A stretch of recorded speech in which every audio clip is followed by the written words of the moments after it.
Hello नमस्कार प्यारे साथियों, मैं उपेंद्र प्रताप स्वागत करता हूं आप सभी का आपका अपना YouTube channel result zone academy. तो मेरे प्यारे साथी कैसे हैं आप सभी। मैं उम्मीद करता हूं आप सभी अच्छे होंगे, मस्त होंगे, ज़बरदस्त होंगे और आपकी पढ़ाई काफ़ी अच्छी चल रही होगी। और मेरे भाई आप रोज़ कुछ ना कुछ नया सीख रहे होंगे, जिससे आपने ज़िंदगी में जो भी सपना देखा है उस सपने को आप जल्दी से जल्द साकार कर पाएँ। तो मेरे भाई आज की इस वीडियो में आपके लिए लेके आया हूँ कैलकुलेशन की क्लास 4।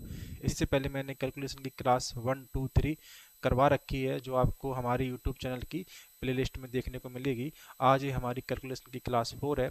इसमें हम निम्न प्रश्नों को देखेंगे। इन प्रश्नों के माध्यम से हम यह सीखने का प्रयास करेंगे कि हमें कैलकुलेशन में किस प्रकार की टिप्स मिल रही हैं और हम अपनी कैलकुलेशन को कैसे बूस्ट कर सकते हैं। ये सब चीज़ें आपको इस वीडियो के अंतर्गत देखने को मिलेंगी और ऐसे ही धीमे धीमे हम अपनी एक जर्नी को कंप्लीट करेंगे। इन प्रश्नों के माध्यम से आप यह सीखने का प्रयास करेंगे कि हमें कैलकुलेशन में किस प्रकार की अप्रोच को अपनाना है और हम उस अप्रोच के साथ में अपने प्रश्नों को जल्द से जल्द कैसे कर सकते हैं। तो मेरे भाई आगे बढ़ते हैं और देखते हैं आज के प्रश्नों में किस प्रकार की कैलकुलेशन है और उन प्रश्नों को हम किस अप्रोच के साथ करेंगे। आइए समझने का प्रयास करते हैं। देखिए, ये हमारे सामने क्वेश्चन नंबर 1 दिया गया है। इसमें क्या लिखा हुआ है, इसमें 8 5 बार लिखा हुआ है और 4 बार, 3 बार, 2 बार, 1 बार। जब भी इस तरीके का प्रश्न हमारे सामने आए तो हमें उसको पूरी तरीके से एडिशन करने की आवश्यकता नहीं होगी, हम डायरेक्ट ही इन प्रश्नों को कर सकते हैं। तो हमारी क्या अप्रोच रहेगी, देखिए यहाँ पे हमें क्या करना पड़ेगा, मेरे भाई समझने का प्रयास करिएगा। यहाँ पे क्या करना पड़ेगा, ये 8 लिखा हुआ है ना, 8 5 बार लिखा हुआ है। यहाँ पे 8 है, यहाँ पे भी 8 है, यहाँ पे 8 है, यहाँ और यहाँ, मतलब 8 यहाँ पे 5 बार लिखा हुआ है। तो हमें क्या करना पड़ेगा, सबसे पहले तो ऊपर लिखेंगे हम 40, क्योंकि 8 पंच कितना होता है, 8 पंच कितना होता है, 8 पंच 40 होता है। तो मेरे भाई सबसे पहले हम क्या लिखेंगे, सबसे पहले लिखेंगे यहाँ पे 40। उसके बाद क्या लिखेंगे, ये जो एक तो 8 यहाँ से निकल गया, अब एक 8 लिखा हुआ है, ये 8 कितनी बार लिखा है, 4 बार, तो 8 चौक 32। ऐसे ही इधर करेंगे, 8 तिया 24, 8 2 16 और 8 एकम 8। यह तो हमारे जोड़ने का एक तरीका रहेगा। अब हम इसके आगे किस तरीके से करते हैं यहाँ पे देखने का प्रयास करेंगे। सबसे पहले तो हम 40 लिख देंगे। अब यहाँ पे एक चीज आपको समझनी होगी, ये भी यहाँ पे जो 32 लिखा हुआ है ना, इस 32 के साथ में हम इस 4 को जोड़कर लिखते हैं। इस जो 32 लिखा हुआ है ना, इस 32 के साथ में इस हम 4 को जोड़कर लिखते हैं। तो 32 और 4 कितना होता है, 36। इसके बाद यहाँ पे 24 लिखा हुआ है, 24 में हम 3 को साथ में जोड़ के लिखते हैं। तो यहाँ पे कितना लिखेंगे हम, 27। 16 प्लस 2 कितना होगा, 18। और यहाँ पे 8 लिखा होगा, 8 प्लस 1 कितना होगा, 9। हमारा आंसर आ गया। हमारा आंसर क्या होगा, ये जो लास्ट में जो यूनिट डिजिट है यही हमारा आंसर होता है, 98760। यह हमारा आंसर हो जाएगा। आप जब इन प्रश्नों की प्रैक्टिस करेंगे तो आपको इस प्रकार लिखने की आवश्यकता नहीं पड़ेगी, डायरेक्ट ही आप ऐसा लिख पाएंगे और ऐसा लिख के आप डायरेक्ट आंसर निकाल सकते हैं। आपको बार बार जोड़ने की भी आवश्यकता नहीं पड़ेगी। तो मेरे भाई यहाँ पे देखने का प्रयास करेंगे, यहाँ पे क्या लिखा हुआ है। शुरू में वहां पे जो प्रश्न था ना, प्रश्न नंबर 1, वहां पे क्या लिखा था, यहाँ पे 5, यहाँ 4, यहाँ 3, यहाँ पे 2, यहाँ पे 1। यानी कि बढ़ते हुए क्रम से घटते हुए क्रम की ओर हम जा रहे थे। लेकिन यहाँ पे क्या लिखा हुआ है, यहाँ पे घटते हुए क्रम से हम बढ़ते हुए क्रम की ओर जा रहे हैं। इन दोनों में कोई भी डिफरेंस नहीं है। इनमें अप्रोच हम उसी प्रकार की अपनाएंगे जो प्रश्न नंबर 1 में किया था। सबसे पहले क्या किया था, यहाँ पे मैंने क्या किया था कि 4 का मैंने 5 में गुणा किया था। 4 के मैंने 5 में गुणा करके यानी मल्टीप्लाई करके 20 लिखा था। तो यहाँ पे भी लिखेंगे 20, 4 चौक 16, 4 तिया 12, 4 दूनी 8, 4 एकम 4। दूसरा हमारा तरीका क्या रहेगा कि ऊपर का जो 20 लिखा है इसको तो ज्यों का त्यों लिख देंगे। यहाँ पे जो 16 है ना, 16 के साथ में हम 2 को ऐड करके लिखते हैं। तो 16 और 2 कितना हो गया, 18। यहाँ पे ऐसे ऐसे ही करेंगे, यहाँ पे 13, 8 और 1 9, 4 का 4। हमारा आंसर क्या आ गया, 4 9 3 8 0। ये हमारा आंसर हो जाएगा। जब आप इन प्रश्नों की प्रैक्टिस करेंगे तो आप बहुत ही आसानी से निकाल पाएंगे। शुरुआत में हर एक चीज़ आपको मुश्किल लगती है और हर किसी को भी मुश्किल लगती है, ऐसा नहीं है कि आप ही को लगती है। शुरुआत में हर एक चीज़ जो है ना मुश्किल लगती है, लेकिन जब आप उसकी लगातार प्रैक्टिस करते हैं ना, तो वो चीज़ हमारी हैबिट में आ जाती है और हम उस चीज़ को बहुत ही आसानी से कर सकते हैं। तो ऐसा ही एक मैथ्स में है। मैथ्स में जब तक आप प्रैक्टिस नहीं करेंगे किसी भी चीज़ की, आपको वो चीज़ कठिन लगेगी और ज़िंदगी भर लगती रहेगी। लेकिन जिस दिन आपने संकल्प ले लिया कि हमें उस चीज़ की प्रैक्टिस करनी है और बार बार करनी है, तो आप उस चीज़ को बहुत ही कंठस्थ कर पाएंगे और आप काफ़ी लोगों से काफ़ी आगे निकल जाएंगे। तो मेरे भाई, यहाँ पे सोचने का समझने का प्रयास करेंगे। यहाँ पे क्या लिखा हुआ है, यहाँ पे पॉइंट लग गया बस। इससे पहले जो प्रश्न लिखा हुआ था, यहाँ पे ये पॉइंट हटा दो ना, सेम प्रश्न हो जाएगा। उसमें हम किस प्रकार की अप्रोच अपना रहे थे, उसमें अप्रोच अपना रहे थे कि 5 का हम मल्टीप्लाई करते थे ये जो संख्या है उसमें। लेकिन यहाँ पे हम किस प्रकार की अप्रोच अपनाएंगे, यहाँ पे क्योंकि ये यहाँ पे माइनस, यहाँ पे क्योंकि ये पॉइंट लग गया ना, इसलिए हम यहाँ पे क्या करेंगे, यहाँ पे एक का मल्टीप्लाई करेंगे 6 में, एक का मल्टीप्लाई करेंगे 6 में, तो कितना आएगा 6। अब एक 6 जो आया ना, यानी 6 जो आया ना, इसका हम पहाड़ा लिख देंगे, टेबल लिख देंगे। तो 6 का टेबल क्या रहेगा, 6, 12, 18, 24, 30। अब ये तो मेरा पूरा टेबल हो गया। अब इसमें क्या करना है, जो कैरी आया उसको जोड़ के लिखना है, उसको ऐड करके लिखना है। तो 6 का 6 तो हम लिख ही देंगे, तो यहाँ पे 12 का 12 लिख जाएगा, क्योंकि यहाँ पे कोई है नहीं तो इसके साथ में जोड़ भी नहीं सकते। अब यहाँ पे है 18 के साथ में एक जोड़ के लिखेंगे 19, 24 में एक जोड़ के लिखेंगे 25, 30 में दो जोड़ के लिखेंगे 32। हमारा आंसर क्या होगा, 2, 5, 9, 2, 6। यह हमारा आंसर होगा? नहीं, यह हमारा आंसर नहीं होगा, क्योंकि ये जो प्रश्न है ना, ये पॉइंट में दिया गया है। इसलिए ये जो लास्ट वाला है ना, ए, इसको हम पूरा लिखते हैं, तो 3 लिख देंगे यहाँ पे, तो ये 32 हो गया। और जो पॉइंट दिया गया है, इसलिए यहाँ पे हम पॉइंट भी लगा देंगे। तो हमारा जो वास्तविक आंसर है वो क्या रहेगा, 3.2, और लास्ट की यूनिट डिजिट लिख लो 5, 9, 2, 6। यह हमारा फाइनली आंसर हो जाएगा। इस प्रकार से हमें करना होगा। एक बार समझने का प्रयास करेंगे, बस एक बार आपने समझ लिया तो फिर कोई समस्या वाली बात नहीं है। इसको आप करके दिखाएं। इन दोनों चीज में आपको इस समझ में आया होगा कि जब सेम संख्या बढ़ते हुए क्रम में या घटते हुए क्रम में दी गई हो, तो सबसे पहले वहाँ पे हम जितनी बार संख्या दी गई है, वहाँ पे तो 5 बार संख्या दी गई थी, अगर 6 बार दी गई, 7 बार दी गई, तो उसका पहले हम मल्टीप्लाई करते हैं 5 बार या 6 बार या 7 बार में। लेकिन जब भी संख्या पॉइंट में आती है, तो शुरुआत करते हैं हम 1 से, यानी पहले मल्टीप्लाई 1 का करेंगे। और जब भी संख्या जोड़ में यानी एडिशन में दी गई हो, लेकिन उसमें पॉइंट नहीं देखा हो, तो जितनी ज़्यादा संख्या है सबसे पहले वहाँ से स्टार्ट करते हैं और डिसेंडिंग ऑर्डर में चले आते हैं। इसी प्रकार जब पॉइंट लगा हो, तो उसका मल्टीप्लाई करके हम असेंडिंग यानी बढ़ते क्रम में चले जाते हैं। इतनी बात क्लियर होगी ना? इस तरीके से हमें प्रश्न को करना होगा। चलिए यहाँ पे समझने का प्रयास करेंगे। यहाँ पे क्या लिखा हुआ है, 10 सही, 2/5, 23 सही, 11/20, 13 सही, 7/10। सबसे पहले क्या लिखेंगे, जो सही बट्टे का लिखा है ना, 10, 23, 13, इसको हम अलग कर लेंगे। तो 10 प्लस में 23 प्लस में 13, और यहाँ पे प्लस लगा के इसको अलग कर लेंगे। अब हम दूसरा 2/5, 11/20 और 7/10, ये हमारा हो जाएगा। इसको जोड़ के लिखेंगे, कितना आएगा, 6, 4, कितना आ गया, 46 आ गया। प्लस यहाँ पे इसका एलसीएम ले लेंगे। यहाँ पे क्या करेंगे, इसका एलसीएम ले लेंगे। तो एलसीएम ले लो, क्योंकि ये सबसे बड़ी संख्या 20 है, जो 5 से भी कट रही है, 10 से भी कट रही है, इसलिए हमारा एलसीएम क्या आ जाएगा, एलसीएम मेरा 20 ही आ जाएगा। 5 से करेंगे तो 5 का 20, 4 दूनी 8, 20 से 20 पूरा कट गया तो 11 लिख देंगे ऊपर, और 10 दूनी 20, 7 दूनी 14, ठीक है ना। यहाँ पे 46 का 46 लिखेंगे, प्लस इसको जोड़ लेंगे। जोड़ने के बाद क्या आ जाएगा, 5, 13 हासिल 1, 3, कितना आ जाएगा, 33/20। यहाँ पे 20 से कटेगा ना, क्योंकि जो ऊपर न्यूमिनेटर है ना, न्यूमिनेटर हमेशा डिनोमिनेटर से छोटा होता है। यहाँ पे बड़ा है, इसलिए हम इसको भाग दे के एक बार कर लेंगे। तो कितना आएगा, 20 20 एकम 20 और ऊपर बचेगा 13, 13/20 और यहाँ पे लिखा है 46, इसको साथ में जोड़ के लिख देंगे 47, 13/20। यह हमारा आंसर हो जाएगा, यह हमारा आंसर हो जाएगा। इस तरीके से हमें इन प्रश्नों को करना है जब भी सही बटे वाले प्रश्न को दिया जा रहे। चलिए आगे देखते हैं। सेम प्रश्न है, इसको आप करने का प्रयास करेंगे, डायरेक्ट ही करेंगे। 2 लिखा हुआ है, 6 लिखा हुआ है, 4 लिखा हुआ है, प्लस में यहाँ पे इसको सॉल्व करेंगे 1/3, 1/5 और 1/6। इसको जोड़ के लिखेंगे 12 आ गया।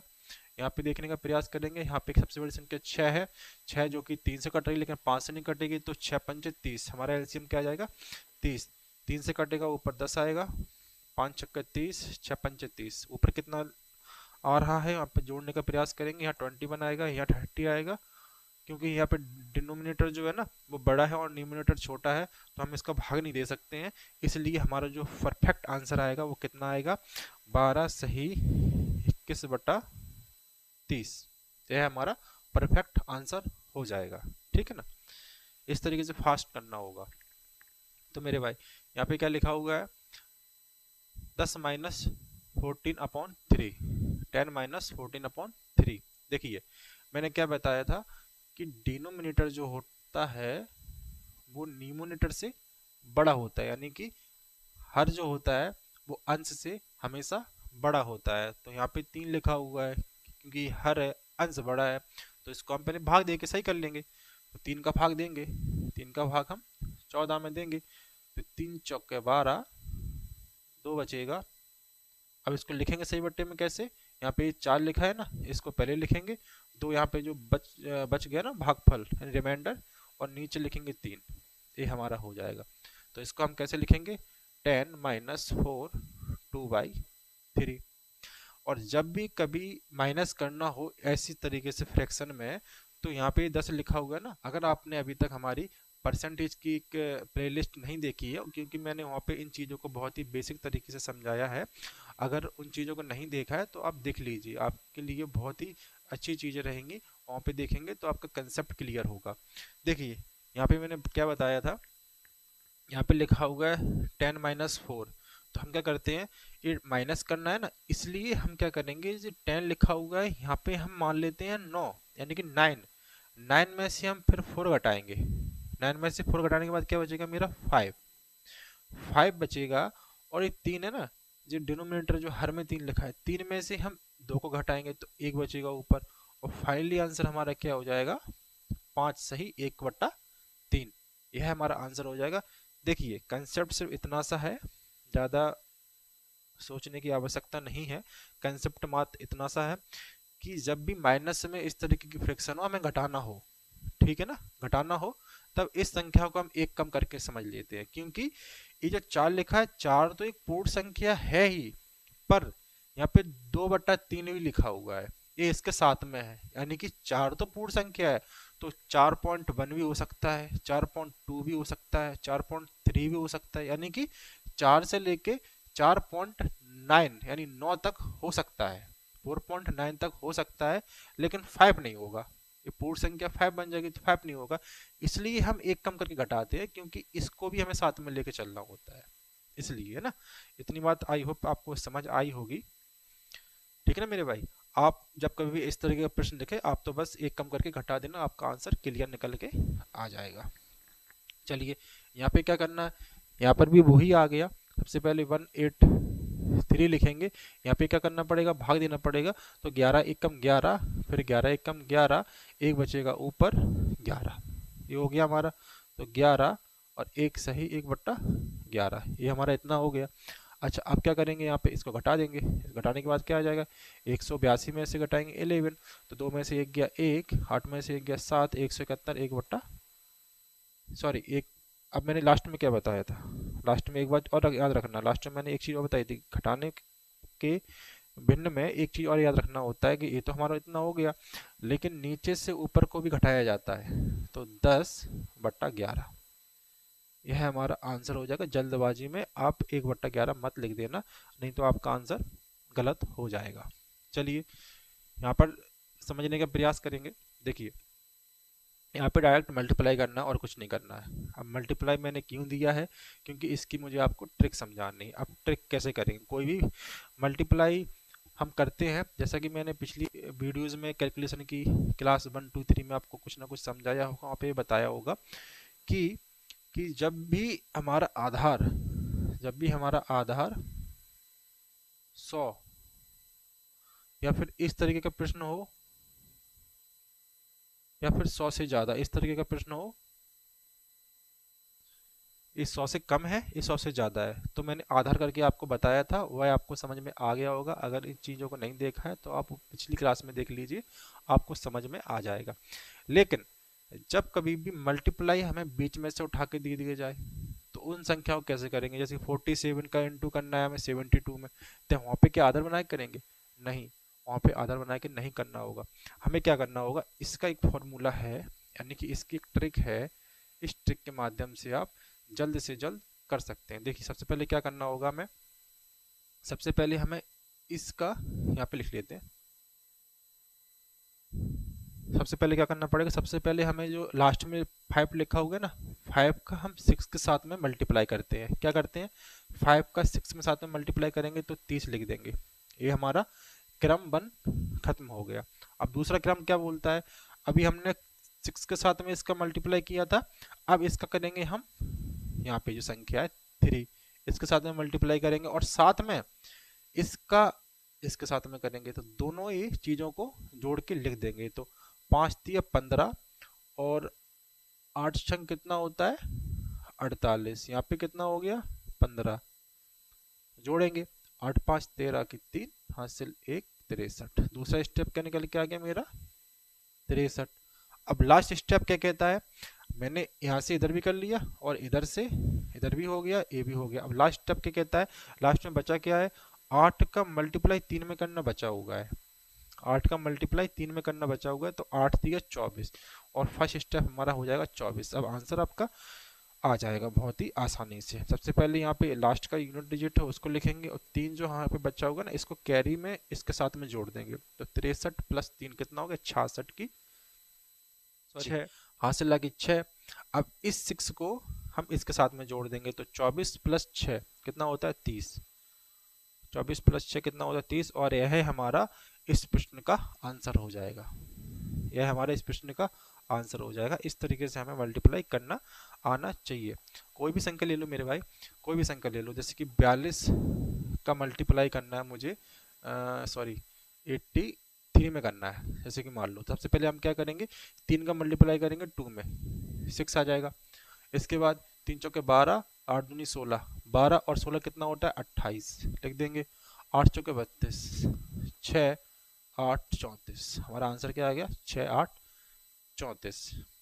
इस तरीके से करना है मल्टीप्लाई, बहुत ही आसान तरीके से करना है। वो तो मैंने समझाने के लिए इतना समय लिया नहीं मेरे भाई, 1 से 2 सेकंड में आपका मल्टीप्लाई आराम से आ जाता है। ठीक है, करेंगे सबसे पहले क्या करेंगे, 2 का मल्टीप्लाई करेंगे 6 में, तो हमारा 12 आ गया, पहला स्टेप मेरा खत्म हो गया। दूसरा स्टेप है 2 का मल्टीप्लाई करना है 5 में और 7 का करना है 6 में, तो 10 42 कितना आएगा 52 यानी कि 52। तीसरा स्टेप क्या रहेगा, इसका लास्ट का लास्ट में करना है, तो 7 35, तो 35 हमारा ये आ जाएगा। लास्ट की संख्या लेंगे 2 लेंगे, ये 52 है, 52 के साथ में एक जोड़ जाएगा 53, 53 की 3 कैरी आ जाएगा 5 और 35 और 5 40। हमारा आंसर क्या हो जाएगा 4032, ये हमारा आंसर हो जाएगा। प्रैक्टिस में लाएंगे चीज़ों को आसानी से होगा। इसको कैसे करना है, देखिए मैंने क्या बताया आपको, जब भी विषम संख्या दी रहे, जब भी दोनों विषम संख्या दी रहे हैं और उनका गैप लगभग बराबर हो, जैसे कि इसमें कितने गैप है 62 63 64 65 66 67 68, यानी कि लगभग 7 संख्याओं का गैप है। जब संख्या बराबर में दी जाए और गुणज में हो, यानी मल्टीप्लाई में हो और पास में ही हो और उसका थोड़ा सा गैप हो, लगभग 10 का गैप है, 15 तक गैप हो, तो उनको किस तरीके से करते हैं मैंने पिछली वीडियो में बताया, और अगर आपने वहाँ उस वीडियो को नहीं देखा है तो एक बार यहाँ पर भी समझने का प्रयास करेंगे। जैसे कि इसके बीच में कितना गैप है 62 का है, 63 का है, 64 65 66 67 और 68, ठीक है ना। अब 3 संख्या इधर है, तीन संख्या इधर भी है, बीच की संख्या हमारी कितनी बच गई 65। इसका सबसे पहले करेंगे हम क्या स्क्वायर। और दूसरा स्टेप क्या रहता है, इधर से जोड़िए यहाँ तक चार संख्या बचती हैं, इधर से जोड़िए यहाँ तक चार संख्या होती हैं। जो चार संख्या है ना इसका करेंगे हम स्क्वायर और इसमें से घटा देंगे। स्क्वायर तो करना आता ही होगा, कितना आ जाएगा स्क्वायर में 25, यहाँ पे आ जाएगा 42 और यहाँ पे 4 का स्क्वायर कितना होता है 16। जब इसका हम आंसर लेके आएंगे तो 4209 यह है हमारा आंसर हो जाएगा। अगर आपको उस तरीके से भी करना है तो उस तरीके से भी करने का प्रयास करेंगे। 9 का 1 और 9 चक चौवन और चौवन और 6 कितना होता है 60, 60 की 60 हो जाएगा। और 6 छंग 36 तो हमारा कितना आ जाएगा 9 0 7 36 और 6 42। आंसर हमारा निकल के आ गया। इस तरीके से करना है, चाहे आप उस मेथड से कीजिए इस मेथड से कीजिए, आंसर आपका सेम ही है। अब इसका मल्टीप्लाई भी है, तो इसका मल्टीप्लाई भी क्या हम उस तरीके से करेंगे ट्रिक के माध्यम से? नहीं, कुछ ऐसी संख्या होती हैं जिन संख्या को देखकर हम उसका कुछ नए तरीके से स्टेप बनाते हैं कि उस तरीके से हमें करना होगा, तो वो है हमारा तरीका, बहुत ही सिंपल रहेगा।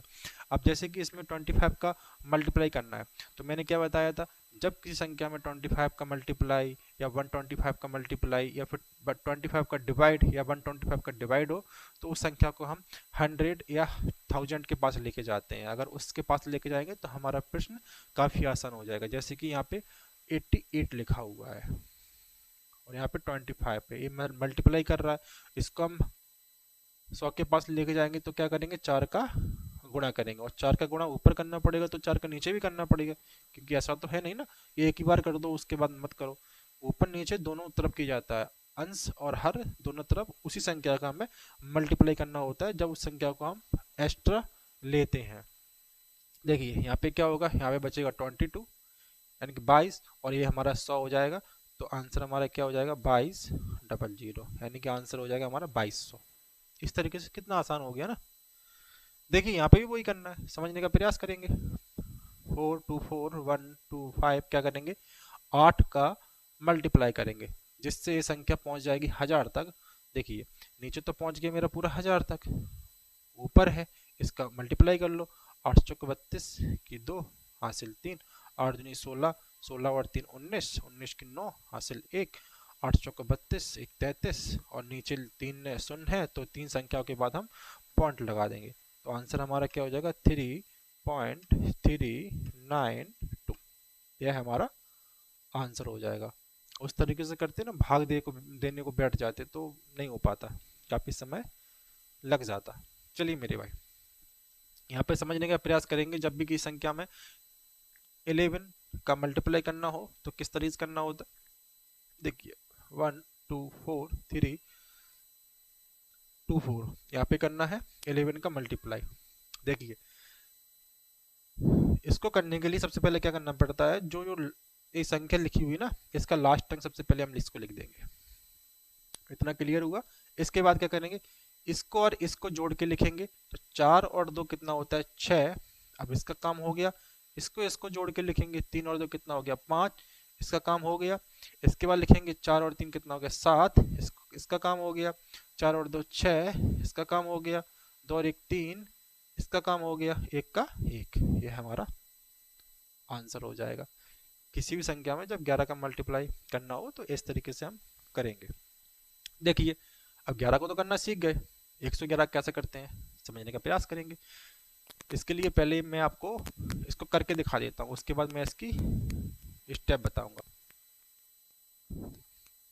कि किस तरह से करना होता है। देखिए पहले स्टेप ही बता देता हूँ भाई मेरे भाई, क्योंकि ये थोड़ा सा डिफिकल्ट है और समझने में थोड़ा सा आपको समस्या आएगी। देखिए सबसे पहले लास्ट में जाएंगे। सबसे पहले यहाँ पे जैसे कि इसको मान लेंगे हम पहले ए, इसको मान लेंगे बी, इसको मान लेंगे सी डी ई एफ, ठीक है ना। सबसे पहले लिखेंगे एफ,